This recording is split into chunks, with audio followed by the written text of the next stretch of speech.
Bilionário mira empregada negra idosa. No dia seguinte, algo estranho acontece naquela casa. Você que está vendo meus vídeos e ainda não é inscrito, por favor se inscreva e ative o sininho no canal para me ajudar a chegar aos 1000 inscritos. Também me diga mais uma coisa, de qual cidade você está assistindo? Deixe nos comentários. O calor de dezembro em São Paulo era implacável, transformando a mansão dos Monteiro em uma fornalha de tensões e silêncios. Dona Joana Santos Silva, 67 anos, negra, nascida no sertão da Bahia, movia-se entre os cômodos luxuosos com a precisão de quem conhecia cada centímetro daquele território havia quase 4 décadas. Seus movimentos eram lentos, não por fraqueza, mas por uma fadiga acumulada de anos de trabalho incessante. Cada passo era uma história, cada gesto carregava o peso de uma vida inteira de sacrifícios. Seus joelhos, castigados por décadas limpando pisos de mármore, pareciam sussurrar memórias de dor e resiliência. Ricardo Monteiro, 42 anos, herdeiro de um império construído sobre terras griladas e negócios duvidosos, observava-a com um desprezo que ia além das palavras. Para ele, Joana era mais um objeto em sua propriedade, assim como os quadros caros, os móveis importados e os carros de luxo estacionados na garagem espaçosa. A mansão, localizada em um dos condomínios mais exclusivos de Alphaville, na Grande São Paulo, era um símbolo vivo da desigualdade brasileira.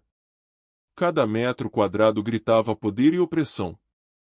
As paredes, decoradas com obras de arte caras, pareciam zombar da existência de Joana, um lembrete constante de seu lugar na hierarquia social. Esse canto ainda está sujo, Dona Joana, Ricardo pronunciou, sua voz destilando desprezo. 40 anos nesta casa e ainda não aprendeu a limpar direito. Joana abaixou os olhos, não por submissão, mas para conter a tempestade de emoções que ameaçava transbordar. Seu silêncio era uma armadura, construída ao longo de décadas de humilhações sutis e nem tão sutis. Sua história começara muito antes dali. Nascida em uma pequena comunidade rural no interior da Bahia, filha de agricultores sem terra, Joana conhecera a dureza da vida desde criança. Seus pais, analfabetos e trabalhadores, ensinaram-lhe que a dignidade não estava no título ou na riqueza, mas na força interior. Ainda adolescente, migrou para São Paulo seguindo o sonho de uma vida melhor. As primeiras décadas foram um mosaico de trabalhos informais, lavadeira, faxineira, cuidadora. Até que, aos 27 anos, foi contratada pela família Monteiro para ser empregada doméstica. Na época, Ricardo era apenas um menino mimado. Ela o viu crescer, preparou sua comida, lavou suas roupas, consolou-o nas raras vezes em que precisou de afeto. Ironicamente, foi ela quem mais se importou com ele durante a infância, enquanto seus pais estavam sempre ocupados com negócios e festas. Marcos, seu neto de 28 anos, motorista de aplicativo e estudante de direito noturno, sempre a incentivava a denunciar as constantes humilhações. Vovó, você não merece ser tratada assim, dizia ele, cheio de indignação jovem. Mas Joana sabia dos riscos. Perder o emprego significaria perder sua única fonte de renda, sua segurança. Naquela tarde, a mansão preparava-se para um evento importante. Ricardo organizava um jantar de negócios com os principais empresários do agronegócio brasileiro. Cada detalhe precisava ser perfeito, cada superfície deveria brilhar como um espelho. A festa será amanhã, Ricardo lembrou-a, como se ela não soubesse de cada detalhe. Não quero nem um grão de poeira fora do lugar. Entendeu? Joana assentiu silenciosamente. Sua experiência havia ensinado que algumas batalhas não se vencem com palavras, mas com dignidade e resistência silenciosa. Quando a noite caiu, e a mansão mergulhou em um silêncio denso, Joana sentou-se em seu pequeno quarto nos fundos. Sobre o criado mudo, fotografias desbotadas contavam histórias de uma vida inteira. Sua mãe, seu primeiro filho, momentos de alegria em meio à luta constante. Algo no ar parecia diferente naquela noite. Um pressentimento, uma energia estranha pairava sobre a mansão. Joana não sabia ainda, mas algo extraordinário estava prestes a acontecer. Uma reviravolta que mudaria para sempre a vida de todos ali. A mansão, testemunha silenciosa de décadas de desigualdades e segredos, guardava histórias que estavam prestes a ser reveladas. E Joana seria o centro de tudo. A noite que antecedia a grande festa dos Monteiro parecia carregar uma energia diferente. Enquanto Dona Joana preparava os últimos detalhes, um conjunto de eventos começaria a desenrolar um mistério que permanecerá adormecido por décadas. Marcos, seu neto, havia chegado mais cedo naquela noite. Estudante de direito, com olhos brilhantes de juventude e indignação, trazia consigo não apenas o jantar para a avó, mas também uma pilha de documentos que descobrira por acaso. Vovó, você precisa ver isso, disse ele, espalhando alguns papéis antigos sobre a pequena mesa da cozinha dos fundos da mansão. Tratavam-se de documentos que revelavam uma história complexa sobre a fortuna dos Monteiro. Marcos havia descoberto, através de investigações durante um trabalho acadêmico, indícios de grilagem de terras, fraudes em processos de desapropriação e conexões suspeitas com políticos locais. Ricardo Monteiro não era apenas um empresário de sucesso. Era herdeiro de um império construído sobre a exploração sistemática de comunidades rurais, especialmente comunidades negras e indígenas. Os documentos mostravam como seu avô, e depois seu pai, haviam sistematicamente expropriado terras, usando de violência velada e influência política. Enquanto conversavam em voz baixa, temendo ser ouvidos, Joana sentia um misto de revelação e terror. Algo naqueles papéis a conectava de uma forma que ela ainda não compreendia completamente. Na sala principal, os preparativos para o jantar de negócios seguiam em ritmo frenético. Garçons contratados organizavam a mesa de mogno maciço, cristais importados eram delicadamente posicionados, e um buffet milionário preparava pratos que custavam mais do que o salário mensal de Joana. Ricardo circulava nervoso. Aquele jantar representava mais do que um simples encontro de negócios. Seria a consolidação de um megaprojeto de expansão agrícola que envolveria milhões em investimentos e dezenas de hectares de terras em regiões estratégicas do país. O que Ricardo não sabia era que, naquela mesma noite, engrenagens de uma reviravolta começavam a se mover. Marcos havia compartilhado os documentos com um grupo de pesquisadores e ativistas de direitos humanos. Um e-mail já estava a caminho de importantes veículos de comunicação, prontos para expor os esquemas da família Monteiro. Enquanto isso, no quarto dos fundos, algo extraordinário começava a acontecer com Dona Joana. Ao examinar os documentos que o neto trouxera, ela descobriu uma conexão que ninguém poderia prever. Uma fotografia antiga, amarelada pelo tempo, mostrava seu pai, um agricultor que ela acreditava ter morrido anos atrás, em terras que hoje pertenciam à família Monteiro. Mas não era apenas uma simples fotografia. Havia algo mais, um segredo enterrado sob décadas de silêncio e opressão. A história que estava prestes a se revelar seria muito maior do que qualquer um poderia imaginar. Um segredo de família, uma dívida histórica, uma verdade que mudaria para sempre a vida de todos os envolvidos. A mansão, antes um símbolo de poder e opressão, estava prestes a se tornar o palco de uma revelação explosiva. E Dona Joana, a empregada silenciosa que todos subestimavam, seria o centro de tudo. A noite do grande evento na mansão dos Monteiro havia sido meticulosamente planejada. Cada detalhe calculado com a precisão de uma operação militar. Ricardo Monteiro não media esforços para impressionar os principais empresários e políticos do país, reunindo uma elite que controlava os bastidores do poder econômico brasileiro. O salão principal da mansão era um cenário de ostentação. Lustres de cristal baccarat refletiam a luz sobre os convidados vestidos com ternos sob medida e joias que custavam fortunas. Garçons circulavam com bandejas de champanhe importada, enquanto um buffet milionário servia canapés que representavam mais do que o salário mensal de dezenas de trabalhadores. Dona Joana movia-se discretamente entre os convidados, seu avental impecavelmente passado, seus movimentos eram quase invisíveis, exatamente como sempre fora esperado dela ao longo de décadas de serviço. Mas algo era diferente em seu olhar naquela noite. Um brilho de determinação, quase imperceptível, mas profundamente transformador. Marcos, seu neto, havia preparado meticulosamente o terreno para aquela noite. Estudante de direito, ativista social e herdeiro de uma história de resistência, ele representava a nova geração que se recusava a aceitar as estruturas de opressão estabelecidas. Nos dias anteriores, ele havia trabalhado incansavelmente. Conectou-se com jornalistas investigativos, advogados especializados em direitos humanos e um grupo de pesquisadores que há anos investigavam as práticas da família Monteiro. O plano era complexo e arriscado. Infiltrar informações comprometedoras bem no coração do território inimigo, a festa de networking mais importante do ano para Ricardo. Um dos garçons contratados para o evento não era apenas mais um funcionário temporário.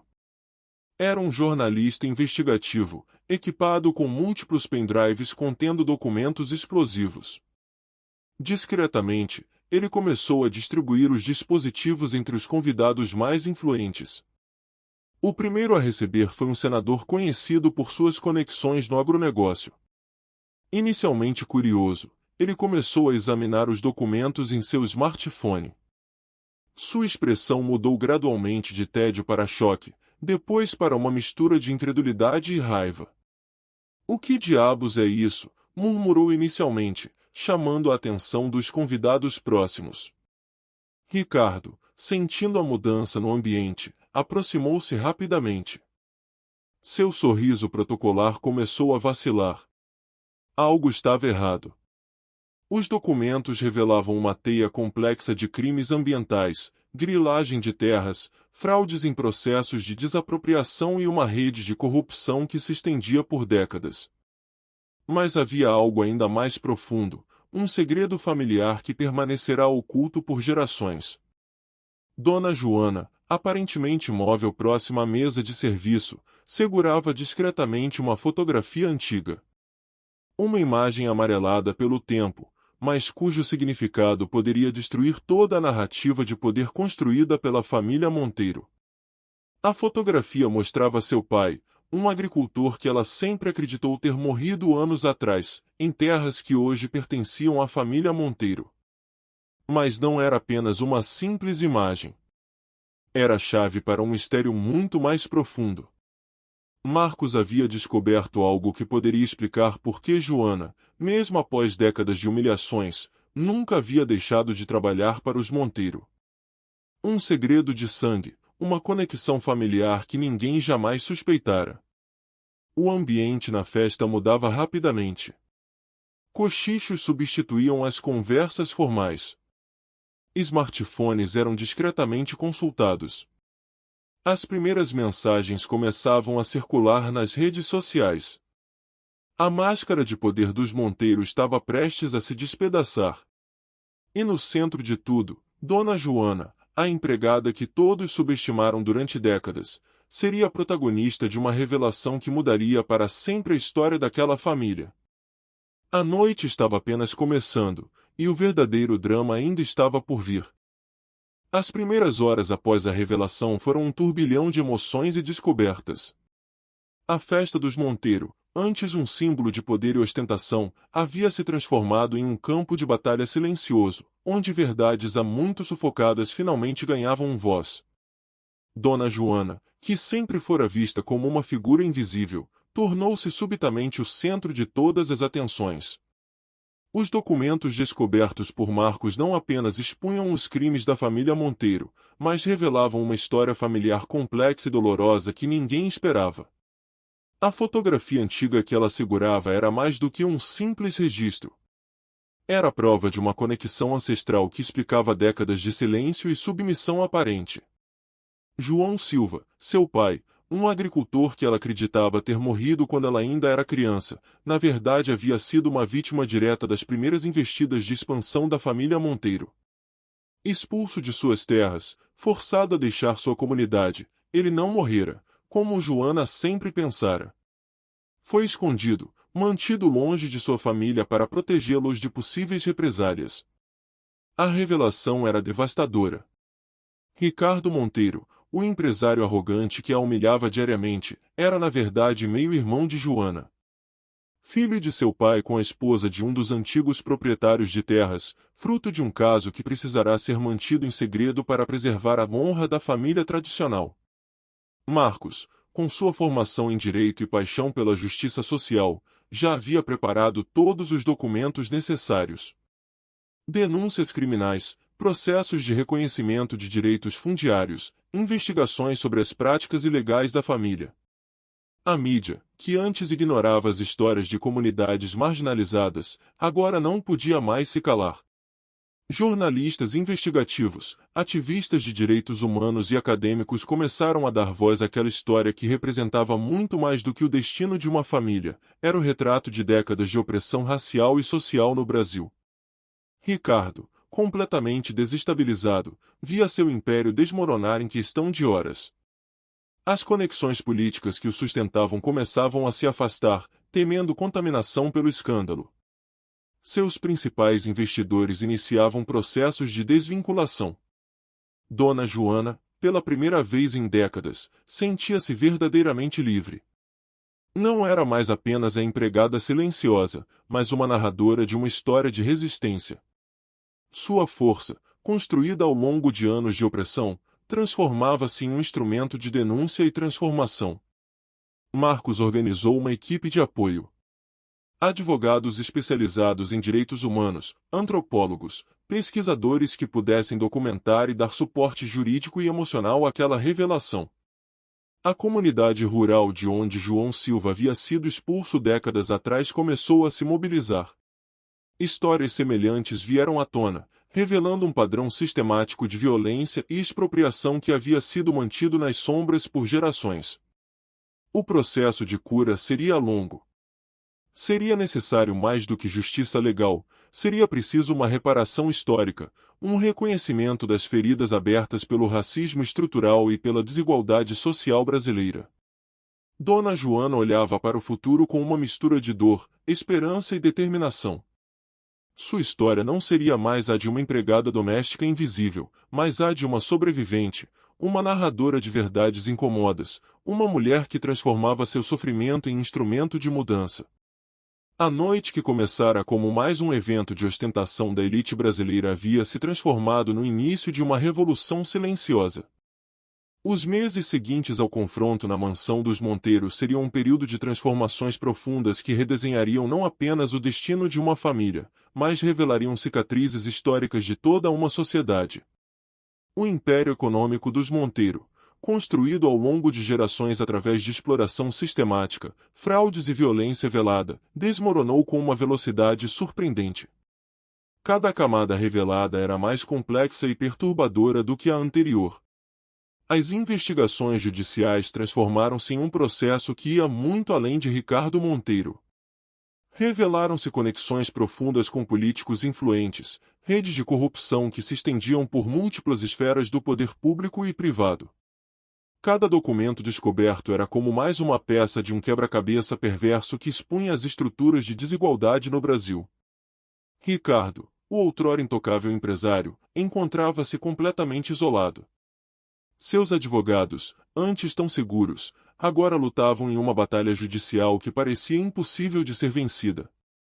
Suas propriedades foram progressivamente bloqueadas, seus ativos congelados, sua reputação completamente destruída.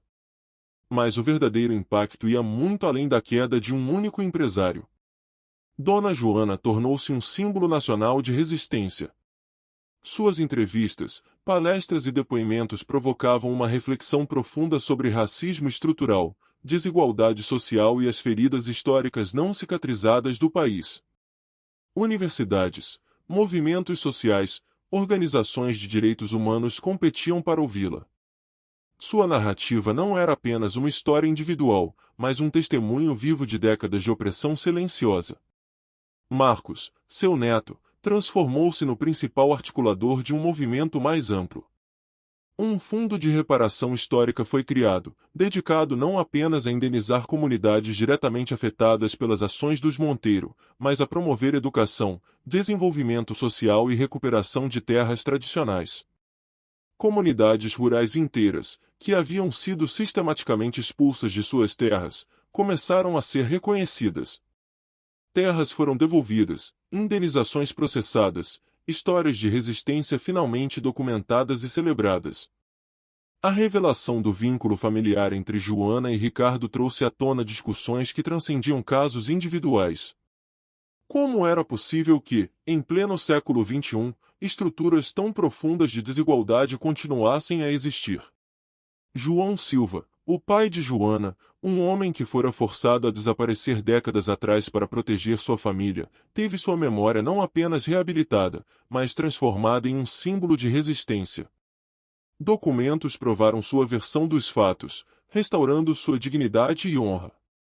Parte significativa do patrimônio dos Monteiro foi judicialmente destinada a programas de reforma agrária, educação para comunidades vulneráveis, proteção de terras indígenas e quilombolas, fundo de reparação histórica para comunidades tradicionais. A mansão, antes um símbolo de opressão e poder, seria transformada em um centro de memória e educação. Um espaço dedicado a contar histórias que foram silenciadas, um memorial vivo que lembraria às futuras gerações os custos humanos da desigualdade. Joana, que passará décadas sendo invisibilizada, encontrou não apenas sua voz, mas transformou-se em uma narradora capaz de provocar mudanças estruturais. Suas palestras não eram sobre vingança, mas sobre reconhecimento, sobre a possibilidade de cura através da verdade. Não vim para destruir, dizia ela em cada apresentação. Vim para que possamos finalmente nos reconhecer em nossa humanidade. O desfecho daquela história representaria mais do que o fim de um conflito familiar. Era um ponto de virada na forma como a sociedade brasileira encarava suas próprias cicatrizes históricas. E no centro de tudo, Dona Joana, a empregada que todos subestimaram, emergia como uma heroína improvável, provando que a verdadeira força não está no poder econômico, mas na dignidade, na resistência e na capacidade de transformação. Uma história que começara com humilhação terminava com esperança. Uma narrativa que provava que a verdade, quando finalmente revelada, tem o poder de redesenhar mundos. Os meses que seguiram a revelação da noite fatídica na mansão dos Monteiro foram marcados por uma série de acontecimentos que reverberaram muito além da queda de um império pessoal. A história de Dona Joana não era apenas sobre uma mulher negra que resistira às humilhações de uma vida de servidão, mas sobre como sua dignidade e determinação iluminaram as camadas profundas de uma sociedade marcada pela desigualdade. A transformação começou pela justiça. As investigações que expuseram os crimes de Ricardo Monteiro se desdobraram em processos que abalaram as fundações da elite econômica brasileira. Cada transação ilegal, cada hectare de terra usurpado, cada trabalhador explorado formavam um mosaico de abusos que não poderiam mais ser ignorados. Ricardo, que antes ostentava poder e influência, tornou-se o rosto público de um sistema corrupto. Sua prisão preventiva foi televisionada, e seu julgamento se tornou um marco na luta por justiça social. Mas a verdadeira transformação não estava apenas nos tribunais. Estava nas vozes que finalmente se ergueram. Dona Joana, antes silenciada, tornou-se uma figura nacional, cujas palavras ressoavam em discursos, debates e eventos. Suas memórias não eram apenas relatos de sofrimento, mas testemunhos de uma luta contínua por respeito e igualdade. Eu não sou apenas a empregada que suportou. Sou a mulher que sobreviveu e escolheu transformar o silêncio em ação, dizia ela em cada encontro público. O impacto mais profundo, no entanto, foi sentido nas comunidades que carregavam histórias semelhantes à de Joana. Organizações sociais e grupos ativistas se uniram para formar coalizões que buscavam reverter os danos causados pela exploração sistemática. Uma das iniciativas mais emblemáticas foi a criação do Centro de Memória e Justiça João Silva, localizado na antiga mansão dos Monteiro. Transformado em um espaço de aprendizado e reflexão, o centro narrava as histórias de luta e resistência de trabalhadores rurais e comunidades negras. Joana desempenhou um papel central na fundação do centro. Não era apenas um lugar para contar sua história, mas para dar voz a todos que, como ela, haviam sido ignorados. Fotografias, documentos históricos e relatos orais formavam o coração do espaço, onde visitantes aprendiam sobre as raízes da desigualdade e as possibilidades de reconstrução. Marcos, seu neto, tornou-se advogado de direitos humanos e trabalhou incansavelmente para garantir que as terras roubadas fossem devolvidas às comunidades de onde haviam sido retiradas. Ele liderou processos legais que resultaram em reparações históricas e na proteção de áreas que antes eram exploradas por megaprojetos industriais. Inspirado pela coragem da avó, dedicou sua carreira a combater injustiças e promover um futuro mais equitativo. Enquanto isso, a fortuna confiscada dos Monteiro foi redirecionada para fundos de reparação. Projetos educacionais para comunidades negras e indígenas floresceram em várias regiões do Brasil, financiados pelo patrimônio recuperado. Escolas e universidades dedicadas ao ensino inclusivo começaram a surgir, oferecendo oportunidades que antes eram negadas a gerações inteiras. Mas talvez a maior vitória de Joana tenha sido sua capacidade de inspirar. Mulheres de todo o país encontraram nela uma figura de força e coragem. Se Dona Joana pôde resistir e triunfar, então eu também posso, tornaram-se palavras comuns entre aquelas que enfrentavam desafios semelhantes. Grupos de apoio e redes de solidariedade cresceram, criando um movimento nacional de empoderamento feminino, especialmente para mulheres negras. Ricardo, mesmo em sua desgraça, não pôde mais ignorar as verdades que havia passado a vida inteira tentando enterrar. A relação complexa com Joana evoluiu de um ressentimento silencioso para uma espécie de compreensão forçada. Embora não houvesse espaço para reconciliação, havia um reconhecimento mútuo de que o passado precisava ser enfrentado para que o futuro pudesse ser reconstruído. Aos 68 anos, Dona Joana olhava para sua vida com um misto de tristeza e orgulho. Tristeza pelos anos de sofrimento, mas orgulho pelo legado que havia construído. Minha história não é só minha. É a história de tantas mulheres e homens que deram tudo para que o amanhã fosse diferente, refletia. O sol se punha sobre o centro João Silva, onde Joana gostava de passar as tardes contando histórias às crianças que visitavam o local. Elas a olhavam com admiração, fascinadas pelas memórias de uma mulher que transformará a opressão em esperança. E assim, a história que começou com humilhação e sofrimento terminou com transformação e justiça. Dona Joana não era mais apenas uma empregada. Ela era um símbolo vivo de resistência, uma voz que ecoava além das fronteiras do tempo, lembrando a todos que a verdade, mesmo quando enterrada, tem o poder de florescer e iluminar. E seu legado continuaria, como uma semente de mudança plantada no coração de um país que ainda aprendia a se curar.